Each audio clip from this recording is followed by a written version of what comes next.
Yo les pilotes, c'est Spinos, bienvenue à tous dans cette nouvelle vidéo. Aujourd'hui, comme c'était déjà le cas plusieurs fois sur cette chaîne, on va parler de la dernière course que j'ai eue en date, qui était un open kart à Biganos, encore une fois. Bon, petit à petit, vous allez comprendre que c'est là-bas que je vais faire la plupart de mes courses. Et on enchaîne directement avec le format de la course qui était un petit peu différent d'habitude. Dans mes vidéos précédentes, je vous avais peut-être dit que le format d'un open kart à Biganos, c'était une course individuelle pour commencer, et que l'organisation de l'événement, c'était 10 minutes d'essai libre, 5 minutes de qualification, et 2 manches de 10 tours. Mais ce format que je viens de vous présenter, il est valable uniquement lorsque le nombre de pilotes inscrits est inférieur ou égal à 25. Et du coup, qu'est-ce qui se passe lorsqu'on dépasse les 25 pilotes inscrits? Eh bien, tout simplement, ça devient une endurance de 40 minutes par équipe de 2. Du coup, ce qui change dans le format, c'est que au lieu de 10 minutes d'essai libre, il y a 20 minutes d'essai libre. Les qualifications, c'est toujours 5 minutes. Et la course, en revanche, ce n'est plus 2 manches de 10 tours, mais une course de 40 minutes avec 3 arrêts au stand de 30 secondes qui sont imposés. Donc en fait, la petite particularité du karting de Biganos, c'est que on ne sait jamais sur quel format on va tomber, puisque c'est seulement sur place qu'on sait combien de pilotes sont inscrits pour l'événement.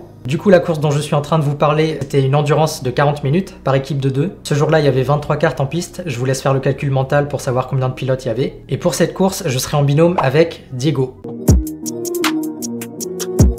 Pour vous présenter un petit peu Diego, c'est très simple, je vais vous parler de certaines courses. En janvier 2023, j'avais participé à une course en indoor au karting de Bordeaux-Lac, et c'est Diego qui avait fait la pole position et qui avait remporté la course plusieurs secondes devant le deuxième.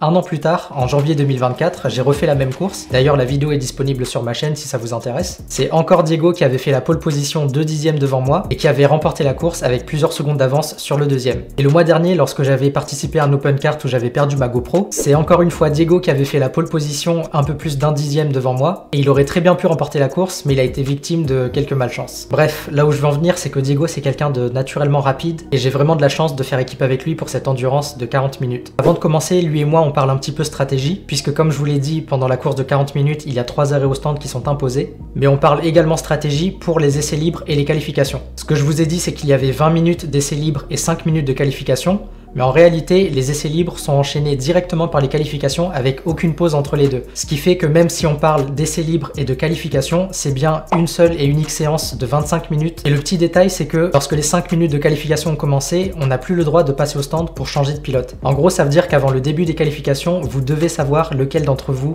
va faire les qualifications. Du coup, entre Diego et moi, c'était assez simple de savoir qui allait faire les qualifications, étant donné qu'il est naturellement plus rapide que moi. Pour nous, c'était normal de l'envoyer dans les qualifications pour assurer le meilleur résultat possible sur la grille et du coup augmenter nos chances de faire un bon résultat dans la course. Ce qui se passe du coup, c'est qu'on a coupé la poire en deux. Les 25 minutes de roulage dont je vous ai parlé, moi je vais faire les 12 premières minutes pour découvrir un petit peu la piste et le kart, tandis que Diego va s'occuper de la fin des essais libres plus les 5 minutes de qualification. Le kart qu'on a, c'est le 33. Apparemment, il a un bon moteur, mais si je devais le décrire en un seul mot, ça serait sur virage. Découvrons le circuit. Le virage 1 est à droite, attention au gravier sur le bord. Le 2 est aussi à droite et à fond. Le 3 est une longue parabolique à droite, suivi du 4 légèrement à gauche. Le 5 se passe à fond et le 6 oblige à élargir l'entrée. Les virages 7 et 8, respectivement à gauche puis à droite, sont de bonnes zones de dépassement, comme je viens de le faire. Et comme ce pilote vient de me le faire. Et on finit ensuite avec le 9 qui est sur la droite. Lui, c'est l'un des pilotes les plus rapides sur ce circuit. Et quand je dis rapide, c'est 1,5 secondes au tour plus rapide que moi. Je vais essayer de le suivre pour observer ses trajectoires. Ici, on voit qu'il rentre plutôt tard dans le virage 3. Dans le virage 6, on voit qu'il ouvre vraiment au maximum l'entrée, mais le plus intéressant, c'est l'enchaînement qui arrive. Dans le 7, c'est plutôt basique, mais dans le 8, on voit qu'il entre beaucoup plus tard que moi, ce qui l'oriente plus vite vers la sortie, et regardez toute l'avance qu'il vient de prendre en un seul virage. En un tour, le voilà déjà très loin devant.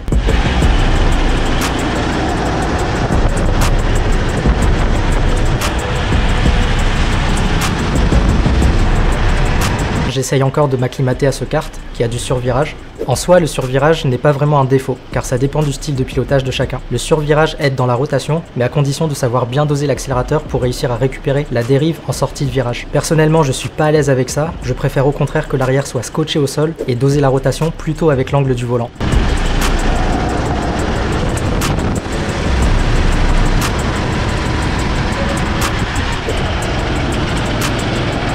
Plus tard dans les essais libres, un drapeau jaune est agité car un pilote s'est mis dehors et le pilote ultra rapide a ralenti et veut que je passe devant, sûrement pour que je lui apprenne les trajectoires. Pour ma part, je vais juste essayer de faire quelques dépassements.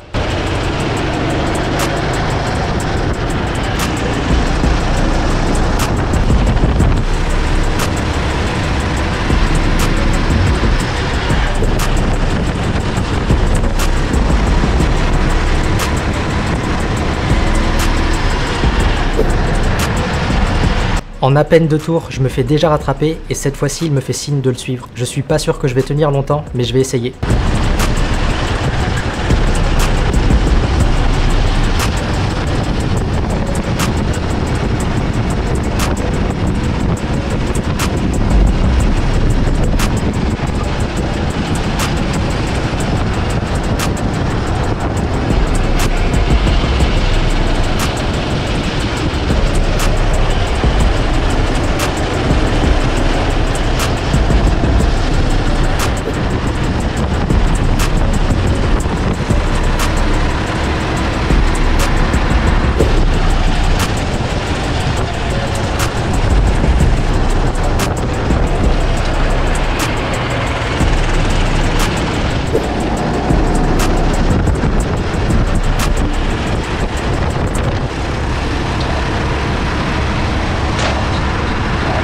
Il reste quelques secondes avant les 12 minutes, donc je décide de rentrer au stand. Ah oui, je vous ai pas expliqué comment je sais quand il faut rentrer au stand. Avant de prendre la piste, chaque équipe se voit attribuer une pancarte avec le numéro du kart correspondant. Au bord de la piste se situe ce qu'on appelle la zone de panneautage. Et lorsqu'un pilote est en piste et qu'il doit rentrer au stand pour échanger, son coéquipier doit se rendre dans cette zone de panneautage pour afficher la pancarte qui signifiera au pilote en piste qu'il doit rentrer à la fin de ce tour. Le gros problème à Biganos, c'est que cette zone de panneautage est située en face du virage 3 qui est un virage à droite. Et étant donné qu'en pilotage il faut porter son regard le plus loin possible, je suis déjà en train de regarder là-bas et pas droit devant. Perso, ça me déconcentre plus qu'autre chose de devoir regarder droit devant alors que je me dirige vers la droite. Du coup, il y a une autre solution que je préfère largement, c'est tout simplement de suivre le compte à rebours sur le tableau dans la ligne droite de départ. Mais pour être sûr qu'il s'arrête, le coéquipier doit quand même se rendre en zone de panneautage parce qu'on sait jamais. En rentrant au stand, j'avais le 3e meilleur temps, mais c'est pas significatif car c'est à l'approche des qualifications que les chronos vont vraiment descendre. Diego prend le kart pour le reste des essais libres et aussi pour les qualifications. Les qualifications sont terminées, du coup on est qualifié P3, ce qui est à peu près à 6 dixièmes de la pole position. Franchement, c'est un super résultat. C'était vraiment une stratégie payante d'envoyer Diego dans les qualifications parce que moi, avec les difficultés que j'ai eues en essai libre et le meilleur temps que j'ai fait, ça nous aurait mis peut-être 8 ou 9e. Alors que là, au moins, on commence la course avec une super position. Au niveau de la stratégie de la course, on a décidé de changer de pilote toutes les 10 minutes. Comme ça nous fait des relais qui sont pas trop longs. Ça nous permet de donner le maximum à 100% sans trop perdre en concentration. Au niveau du départ, c'est également Diego qui va le faire. Vous allez dire que je lui refile tout le mauvais boulot, mais d'un côté, si vous connaissez mes vidéos, vous savez à quel point je suis excellent en départ.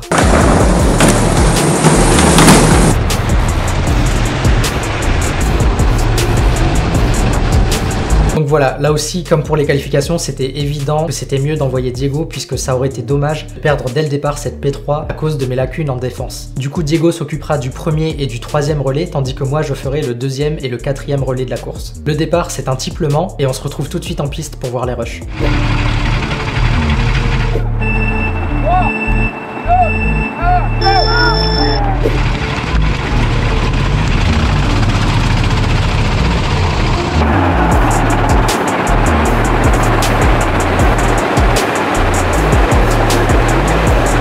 La course est lancée et Diego fait un excellent départ. À la fin du premier tour, on est en tête de la course alors qu'on était parti 3e. Et il y a quand même un détail que je suis obligé de vous préciser puisque ça va impacter tout le résultat de notre course. Dans le premier tour, il s'est passé un incident de course entre Diego et le pilote qui était en tête. J'avoue que je l'ai pas vu de mes propres yeux parce que quand ça s'est passé, j'étais en train de me diriger vers les stands. Mais je vais essayer de vous le raconter avec les versions que j'ai entendues. Ce qui se serait passé, c'est que après le 2e virage, donc dans la longue ligne droite, Diego était en 2e position derrière le pilote qui était en tête. Et arrivé au 3e virage, il y aurait eu un espace à l'intérieur, donc Diego a tenté d'y passer. Malheureusement, le temps d'y arriver, le pilote qui était en tête s'est rabattu sur la droite pour prendre le virage. Et il y a donc eu un contact entre les deux qui a causé un tête à queue pour le pilote qui était en tête. Donc finalement, c'est un incident de course assez classique, c'est quelque chose qu'on voit assez souvent, même dans le niveau le plus haut du sport automobile. Les commissaires de piste ont décidé de nous ajouter un tour de pénalité qui du coup prendra effet à la fin de la course. Les 4 premiers tours de course, Diego est en tête, mais il subit une grosse pression du pilote qui est 2e et qui est derrière lui, et qui ne veut pas le lâcher du tout. Au 5e tour, le pilote qui était en 2e position finit par réussir à passer, et là le but c'est de réussir à rester accroché à lui pour prendre le maximum d'avance sur le 3e.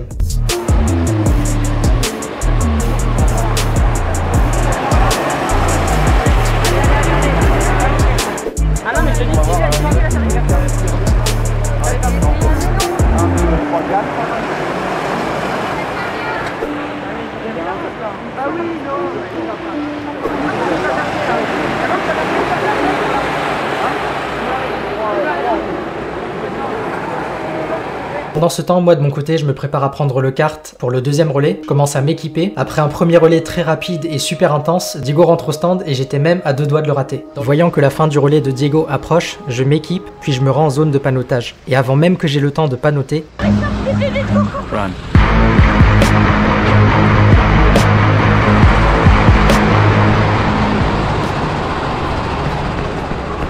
Diego rentre au stand en deuxième position et avec les 30 secondes d'arrêt, je prends la piste en P12. Durant cette course, il se peut que vous allez voir ma position monter ou descendre sans même me voir passer quelqu'un ou me faire passer. Mais c'est normal, étant donné que c'est une endurance avec des arrêts au stand, on peut gagner et perdre des positions en passant la ligne d'arrivée. Alors soyez bien attentifs à ma position. Dès mon deuxième passage sur la ligne, je passe devant le kart numéro 15 qui était derrière nous en troisième position durant le premier relais. Je sais donc que je vais être suivi et devoir attaquer pour maintenir l'avance. Alors que j'essaye de rester devant, j'arrive sur un retardataire. Évidemment, il n'y a pas de drapeau dans ces petites courses amateurs, donc c'est à moi de trouver le bon moment pour passer. Malheureusement, il y a une petite incompréhension entre lui et moi.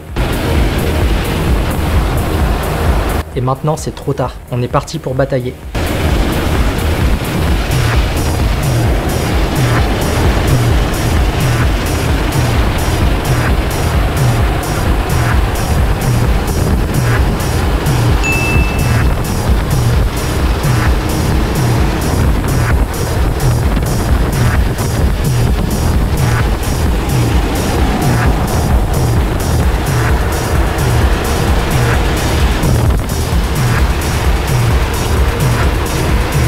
Alors que j'arrive à repasser devant dans la ligne droite, on se dirige ensuite vers l'enchaînement des virages 7 et 8.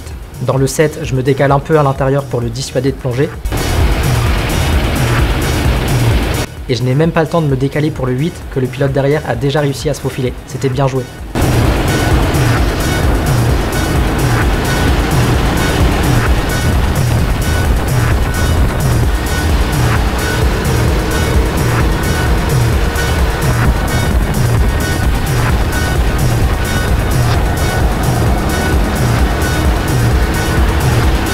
Vu que j'ai un bon moteur, j'arrive à remonter et reste bien dans l'aspiration.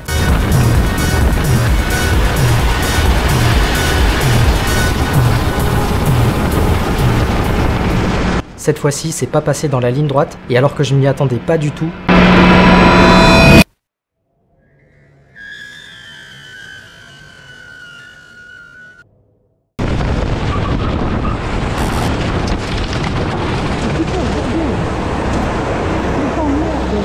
dans le 14e tour, alors que je suis en pleine bataille, je me fais donc sortir de piste. Vraiment, je m'y attendais pas, c'était une totale surprise pour moi puisque je ne savais même pas qu'il y avait un kart derrière moi. Je termine dans la barrière de pneus que j'ai complètement explosé et vu que j'ai appuyé sur les freins pendant toute la décélération, mon kart a calé. Donc le temps d'attendre qu'un commissaire de piste vienne redémarrer mon kart, je perds beaucoup de positions. Ça m'a coûté au total 20 secondes d'immobilisation. Mais c'est pas encore fini puisqu'en fait la règle à Biganos c'est que lorsqu'on fait une sortie de piste, on est obligé de passer au stand pour vérifier l'état général du kart pour savoir si tout va bien ou pas. Honnêtement, je me serais bien passé de cet arrêt au stand supplémentaire, étant donné que le kart avait tapé assez fort sur l'arrière, c'est-à-dire là où se situent les freins. C'était quand même bien pour la sécurité de passer au stand et vérifier que tout allait bien. Du coup, au total, avec les 20 secondes d'immobilisation plus l'arrêt au stand, on a perdu 60 secondes. C'est énorme puisque ça vaut à peu près 1 tour et 10 secondes. Là, la question pour nous, ce n'est plus de faire un bon résultat, mais tout simplement d'essayer de remonter le plus haut possible dans le classement. Après cet arrêt supplémentaire, je ressors P21, ou plutôt 22, ou plutôt P23 maintenant, et je sais pas jusqu'où j'aurai le temps de remonter.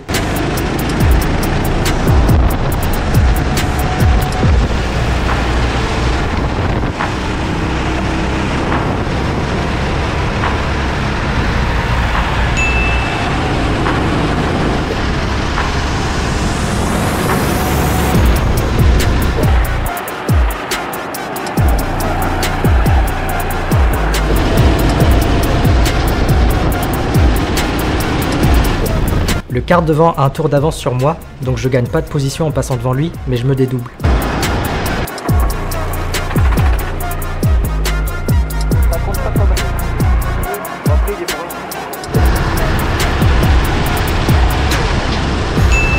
Le kart 22 était 20e, cette fois-ci j'ai gagné une position.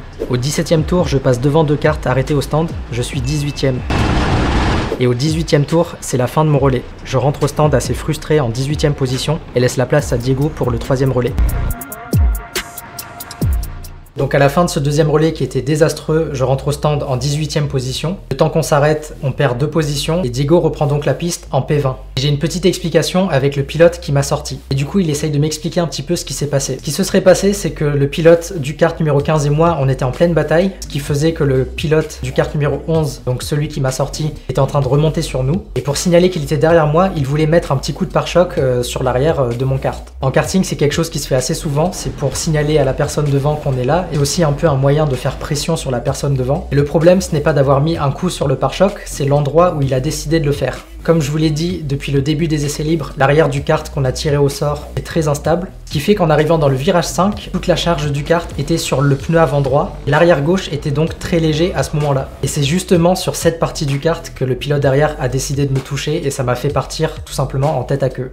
À la fin du 3e relais, Diego rentre au stand et il nous a fait gagner 6 positions. Quand il a commencé son relais, il était P20 et en rentrant au stand, il était P14. Donc il a fait un super boulot en remontant petit à petit dans la course, ce qui veut dire que maintenant c'est à moi d'essayer d'aller chercher encore plus de positions et de ramener le kart à la maison. 4e et dernier relais, je prends la piste en 17e position. Comme vous le voyez, il fait nuit, donc désolé pour la luminosité. Au 30e passage de la ligne, je gagne une position. Dans ce dernier relais, je sens que les pneus et la piste sont montés en température, et même si j'ai encore pas mal de difficultés avec le survirage de temps en temps, je sens que le kart est plus prévisible et donc plus agréable à conduire. Le pilote devant rentre au stand, je passe devant lui et 2 autres karts arrêtés. Nous voilà P13.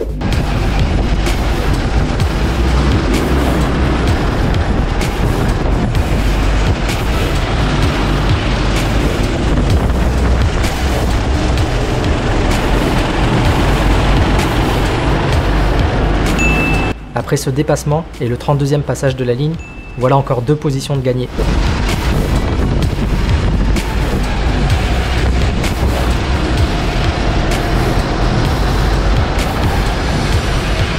Je vais vous spoiler un petit peu, on ne gagnera aucune position de plus jusqu'à la fin de cette course, mais à ce moment-là je ne le savais pas. Et plusieurs secondes devant, j'apercevais quelques pilotes que je m'étais mis en tête de rattraper d'ici la fin. Du coup, je vous laisse apprécier ma remontée sur eux.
Avant le dernier tour, je signe mon meilleur chrono de la journée, et pour être honnête avec vous, j'étais assez étonné de ce meilleur temps, car un mois avant, je tournais 7 dixièmes plus vite, en 51.1. Je n'ai pas le niveau de régularité d'un pilote pro, donc je peux pas vous garantir que j'ai tout fait comme d'habitude, mais en tout cas j'en avais l'impression, et c'est pour ça que j'étais assez étonné.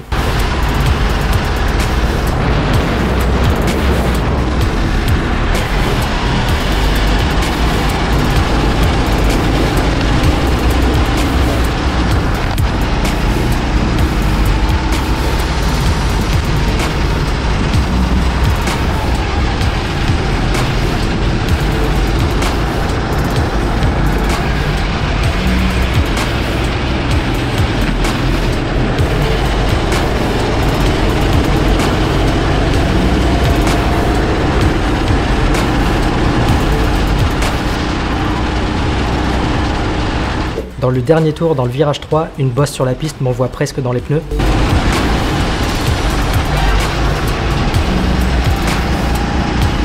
Et après 40 minutes de course, on franchit la ligne d'arrivée en 11e position.